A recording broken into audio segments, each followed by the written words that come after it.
আর ভালো লাগছে না। এত শীতে কারো কি আর কাজ করতে মন চায়? শুধু মন করে শুয়ে থাকে। কিন্তু শুয়ে থাকলে কি হবে? হবে না। কাজ তো করতেই হবে। তার সাথে যদি আসে এই সুন্দর, সুন্দর ওভারলোডেড চকলেট কেকের অর্ডার, তাহলে কি? তাহলে তো আর কাজে মন লাগবেই। আর যারা ভিডিও দেখছো তারা কিন্তু আগে কমেন্ট করো কার বার্থডে কোন মাসে? আর সামনেই তো আছে ক্রিসমাস। তো ক্রিসমাসে তোমরা কোন কেক খেতে পছন্দ করো? ফ্রুট কেক, পেস্ট্রি বা কোন ফ্লেভারের কেক খেতে পছন্দ করো? অবশ্যই একটা করে কমেন্ট করিও।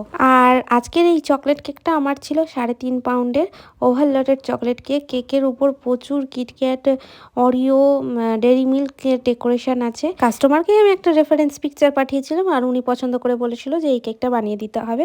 তো সেরকমই বানিয়ে দিয়েছি। কাস্টমারের দেখে তো দারুণ পছন্দ হয়েছে। আর আমার ইউটিউব চ্যানেলে খুব তাড়াতাড়ি 5K সাবস্ক্রাইবার্স পূরণ হতে চলেছে। তাই জন্য যারা এখনও সাবস্ক্রাইব করোনি তাড়াতাড়ি আমার চ্যানেলটা সাবস্ক্রাইব করে 5K পূরণ করে দাও। Thanks to all for